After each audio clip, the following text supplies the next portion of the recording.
Hello, everybody, and welcome to an artistic rendition of the Untold. Of course, the show have amazing people, highly creative people, uniquely individuals who are very talented. Of course, tonight we have Jowan AlMesbah, who is a very talented artist. Wouldn't you say so, Lujain?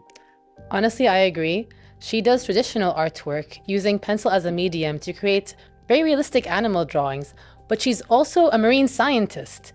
So that's a very interesting combination.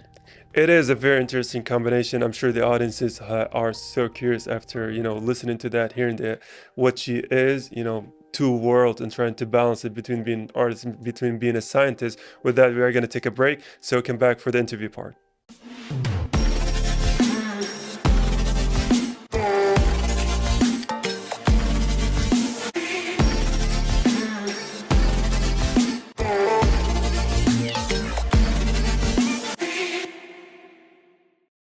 And we are back, ladies and gentlemen, after the break. And I do want to welcome you, Jowan AlMesbah, here on The Untold for being our guest tonight. So thank you for joining us. Thank you. And it's such a pleasure to have you. And I've heard that you're both a traditional artist and also a marine scientist. Yes. And I got to say, I think growing up, those were two of my dream kind of jobs. So before we get into all of that, I kind of want to ask you, what made you first begin drawing? Well, I come from a family of artists. My mom is an artist, my grandma's an artist. A lot of my cousins are artists. So art is literally runs in my blood. Oh, mashallah. And art is such a broad term, right? There are so many different forms of art. So what would you say is your art style and, the kind of style that kind of defines you? I tried a lot of mediums before, but I think realism, using colored pencils, is my preferred method of art. Honestly, that's so amazing to hear. I feel like a lot of people have forgotten kind of physical art and traditional art, especially with using pencils as a medium. I've seen some of your work, and it's so realistic and so amazing. A lot of people, I think, focus too much on the digital side of things these days. So it's great to see someone who's kind of gone back to the roots of art, you could say. I do want to ask you, though, this kind of art style that you have, is it something that you always kind of went for, or did it develop over time? Well, since I was a kid, I always tried a lot of mediums. I tried acrylics, markers, watercolors, colored pencils, and a lot more. But I focused lately on colored pencils. And, is there a reason why you chose this one in particular? Because you've tried so many things. So what is it about this one in particular that made you think, okay, this is what I want to do, this is my style? I found colored pencils to be more detailed than, for example, acrylics or watercolors. So I like details a lot. So I preferred colored pencils more than the rest. That's really cool. I think I didn't know that you could get so much detail out of colored pencils so much. Um, I love art, but I never did it in a more professional kind of way. It was just sort of like the way I would draw as like a little kid draws, you could say. But I do want to ask you, because you also mentioned being a marine scientist. So did that kind of influence your art style as well? It helped me with my studies. Yeah, art helped me a lot. When, for example, when we study the anatomy of a fish, let's say, I can easily draw a fish and draw all the parts of the body. Like I had a presentation once where I was explaining the cardiovascular system of the fish. So I easily drew the cardiovascular systems, the hearts, the arteries, the everything. Oh, mashallah, it's always great to have, an encyclopedia of drawings so you can, transfer your thoughts and like tell people you don't need to listen to me, just watch my drawing and to understand me. So I do want to ask you about something, your paintings, your drawings are so realistic. So how do you choose, your source, say picture, the thing that you want to, draw? Like, how do you choose between all of them? My go-to app for photos is Pinterest. I like going there more than any other platform. I try to look for photos that are very detailed, not very blurred like this. And why did you choose animals more than anything else? I can draw other things like peoples, but I like animals a lot. I think that's kind of explanatory since you're a marine scientist, right? Yeah, you gotta be loving the animals to studying them. But I do want to ask you about something, when it comes to the actual drawing itself, going from A all the way to the last alphabet, which I forgot right now. How long does the process usually take you?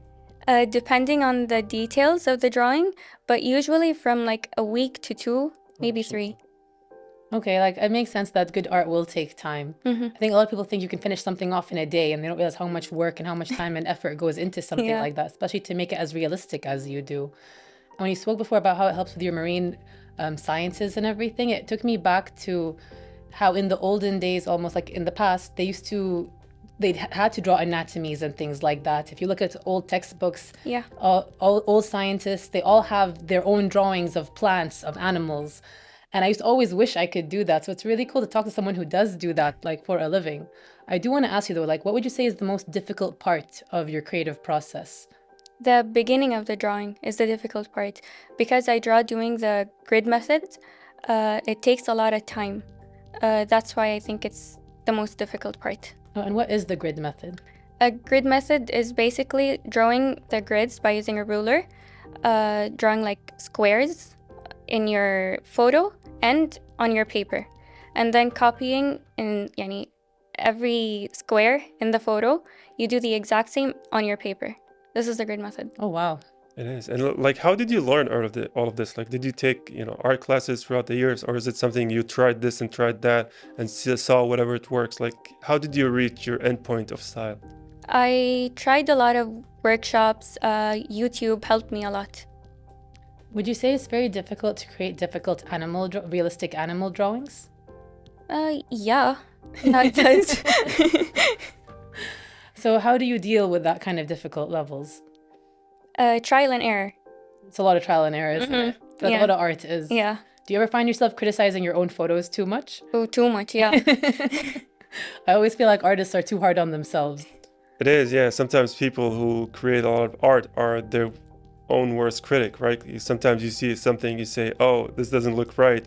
But like 20 people are going to look at it and they say, oh, that looks absolutely right. Yeah, exactly. Yeah. So when it comes to your own artwork, what is something that can make you say, oh, this doesn't look right, this doesn't look right?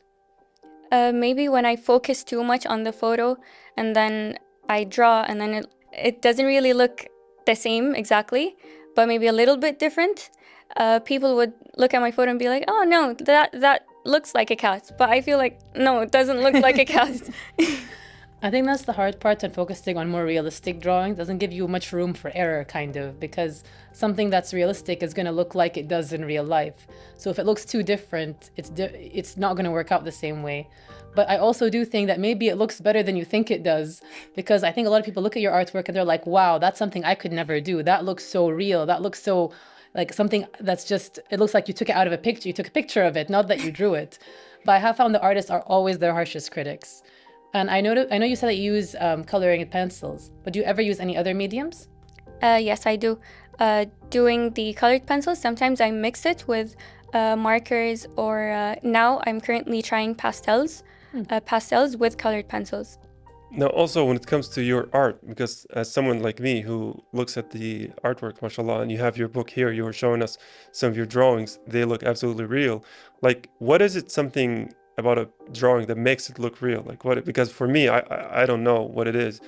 Some paintings look like drawings, right? And then others look like realistic things. So what is it about this particular thing that makes it look real? The lighting and shading, doing, for example, the background, let's say. Some people like draw an animal, but they don't continue. They don't do the background. They, for example, highlight some parts that shouldn't be highlighted, for example. That's, yeah. Yeah, no, I think that there's a lot of details that we don't know about Abdullah because we don't draw, so we're not aware of these like little things that we just wouldn't come to our minds at all.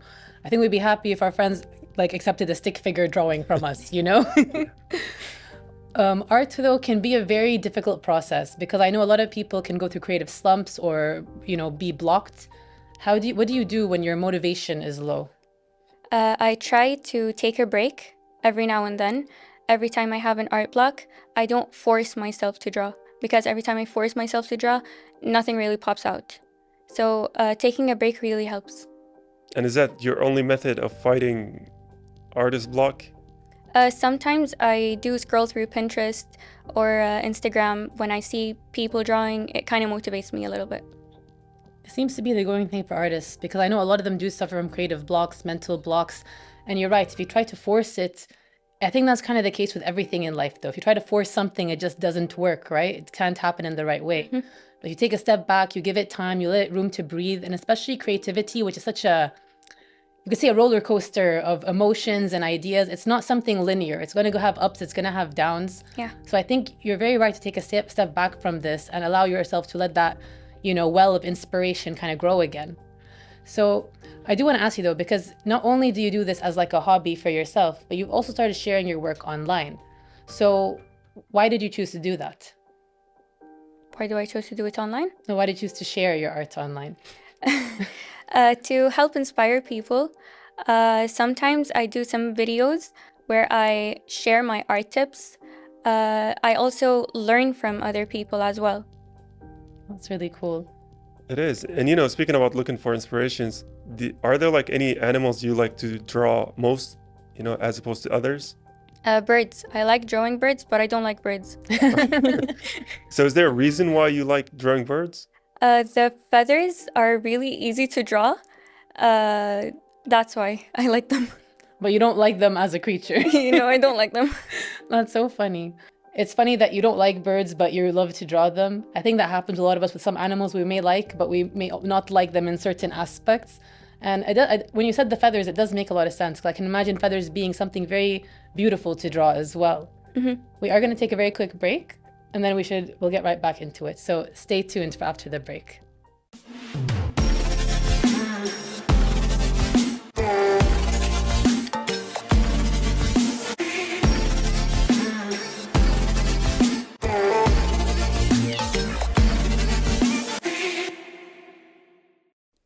And we're back from that short break. So I did want to ask you if you don't mind, because me and Abdullah really love seeing your art, and we think the audience would love it too. So if you don't mind, would you care to share some of your sketches with us? Yeah, of course. Here is a drawing of a killer whale. Wow.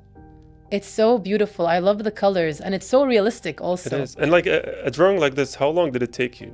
This one, maybe about a week, 2 weeks. Oh, I feel like it would take much longer if I tried, Mashallah, it looks so detailed. And what about the colors? Like, how do you choose the exact color you use? Because I know for drawings that are posed to a picture, you gotta be creative with your colors. I mix a lot of colors.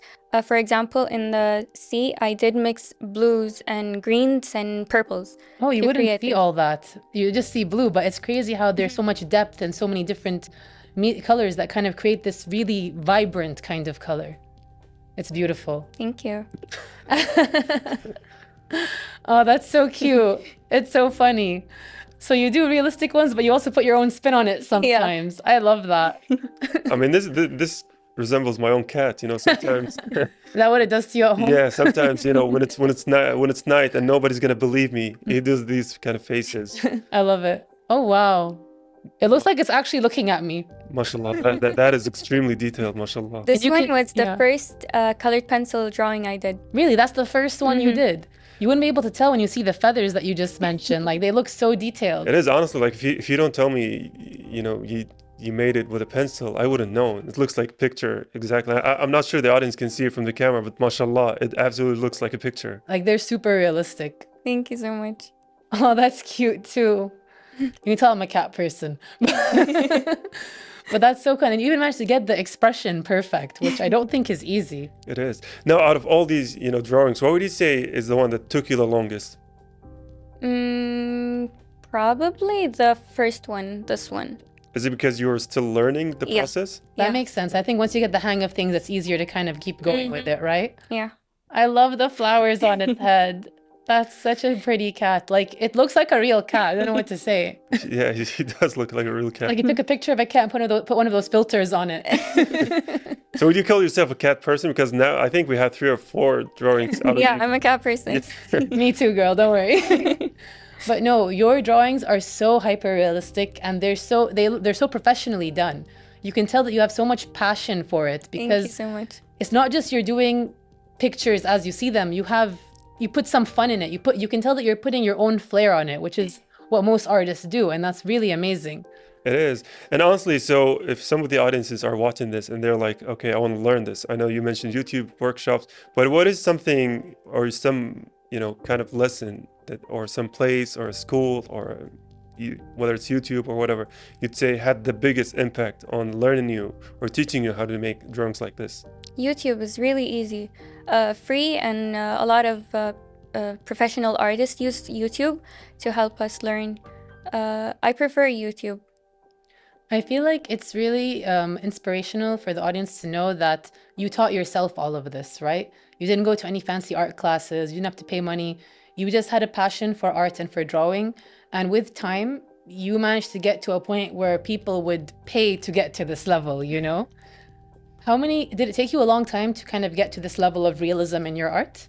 Of course, yeah. It did take me a lot of time. Trial and error, yeah. MashaAllah. And for some, some person like me who doesn't know a lot about art, is there like a next evolution of this kind of, art style, or is this something, this is bulletproof now? Every day I learn new things. While I draw, I sometimes open YouTube and listen to artists explaining how they do their own drawings, the process, the tips, everything. So I learn a new thing every day. MashaAllah. Would you have any advice for beginners who are just starting out and they want to do more realistic art, but I think a lot of people have that in them that they want to give up after a few times and it doesn't go anywhere. So what advice do you have for them? Try new things every time until you find your art style. But also, mashallah, because when it comes to learning or learning from YouTube, for example, there's no instructor to tell you, no, you've made this line wrong, you've made this wrong. So how did you overcome that barrier? Like how did you know what you were doing was right? Because there's no one next to you to tell you, this is right, this is wrong. In art, I don't feel like there is a right and wrong. I like to add my own touch on my drawings. That's it. And most people, they struggle to find their own touch. And you said that you taught yourself. Do you ever see yourself teaching others to do this also? Inshallah, in the future, yeah. Is that one of your goals? Inshallah, yeah. So you want to be an art teacher one day also? Not an art teacher, but I really wish to do workshops. I'm currently, right now, thinking of opening like a workshop or two in the summer. Oh, that would be amazing. It was, honestly. And, this style, mashallah, it looks like, something that a lot of people can be excited about. Now, speaking about styles, are there any other art styles that you're kind of, curious about, you want to seek out next or stuff? I really wish to try oil painting. I tried that one time, but I really want to kind of focus a little bit on oil painting as well. Yeah, oil painting is also one of those older mediums of art that I think a lot of people are getting back into. But at the same time, I think there is a sense that with the way that AI and social media and modern technology is going, there's this kind of fear that the old art techniques might disappear. So I want to ask you what your thoughts on that are. Do you think that due to AI and all of that, that maybe these older methods of art like pencil or oil might disappear? Yeah, it will disappear eventually. Oh no. But to me, I don't really prefer AI when creating images. I like the old-fashioned way of drawing. I don't use AI, but I use AI for homeworks, but not for drawings at all. I mean, I think that's pretty important. I think a lot of people now focus too much on AI and using it for arts and other things like that, for creative things. And they're forgetting... Because it's easy and cheap and free. Yeah. But I think it also forgets that human touch that only a person like you can add to the art. Yeah. Yeah, so I'm kind of with you. I think people should not forget the old ways almost. I think there must be a way to kind of merge the old and the new together, but I think we're at a point where things are evolving so quickly, it's hard to keep up. It is, as long as it can help us with our homeworks, I'm all for AI. But when it comes to the artistry and creativity, especially with this kind of, style, I don't think AI can replicate it, because this kind of things, like it requires a soul, right? And AI is soulless by definition. So I do want to ask you about something. Have you tried digital painting, with the tablets and everything? Yeah, I tried digital painting. I didn't really like it, but I'm still in the process where I want to improve my digital arting. And is that because in the future you think it's going to become more of a necessity? Maybe, but it's much easier than colored pencils. Well, I'm sure, because I think in general, that's the whole point of technology, right? It's to make our life easier. Yeah. Gives you that shortcut that by hand you can't do. Like something that would take you, as you said, 3 weeks on paper may take you half that time or less online. So it's a confusing world we live in, I think, where art is really changing, everything is changing. I just do think we need to find that balance between the old and the new to keep humanity there as well. And I do want to also ask you, like going back, because you also mentioned being a marine scientist. And I don't know about you, Abdullah, but when I was a kid, me and my friends were obsessed with the idea of being marine scientists or biologists. I don't know why. I think it was the idea of the ocean and animals and all that stuff. It just seemed like such a fun job. So I do want to ask you though, because being a scientist and being an artist are usually two different things. So what led you down that path? I have always been a science girl. I love science. I always wanted to do something in the future, like a job, that was related to science, not related to art. But my family always thought that I would be an art teacher or study something related to art, but I didn't want that. I wanted science. You know, it's funny. I think it's the opposite way around usually, where the family is like, you have to be a scientist, you can't be an artist. Whereas your family was like, you're so good at art, I'm sure you're going to go into art. So it's kind of a difference in what we usually hear. It is. And like she said, mashallah, in the beginning, a lot of your family members are artists themselves. So they're like, we know this path, we can take it this path for you. But, you know, what made you choose marine scientists specifically? Because, you know, wildlife is so different. There are wildlife in, you know, in the desert, wildlife in forests, wildlife in the skies. I know you said you don't like birds, you like to paint them. You said you're a cat lady. But what made you specifically go towards, marine life? Marine science combines 4 types of science: biology, physics, geology, and chemistry. Oh, mashallah. So I love a lot of science. Like I love chemistry and biology, also physics. That's why I chose marine science. That's really cool. I think a lot of people aren't aware that you can kind of go into both worlds, right? Mm-hmm. That you got to do the best of both. Like you got to enjoy your scientific career because you love science, but you also got to focus on your hobby and skills as an artist. So what do you have to say for people who think they can only choose one path? You can always choose 2 paths. Art can always be a hobby. I chose art as my hobby, not my job. You can always choose 2 careers. You know, mashallah, you, when you talk, you make it sound so easy, but this, to me, It looks so hard. It looks like one of the most difficult art styles I've ever seen in my life, right? Using a pencil, and they look picture realistic, you know, and you're like, oh, just take it, just Yeah, just learn do it, it's fine. Mashallah, you know, this is incredible talent, and I'm sure you've had a lot of great support, but it all comes to your efforts, you know, right? So honestly, I wish the audience can see how realistic they look, you know, up close, because it's like a photo. I mean, 2 of them, 3 of them fooled me. If you said it was a picture, I would be like, oh, that is definitely a picture. Thank you so much. Do you also think that having a good support system, because your family are artists, helped you with your art? Yeah, they do. My mom was the one that taught me watercolors. Amazing. I never really liked watercolor in the first place, but she told me to try it. I tried it and I loved it. No, that's really cool. I think always, it's all, as you said, just try things, just do things, and you'll find out if it's for you or not. Mm-hmm. So I want to thank you for sharing that with us and sharing your journey as well, and your art. Thank you so much. Well, all thanks honestly goes to you as well as to the audience that are tuned in. We are going to take a break, so stay tuned.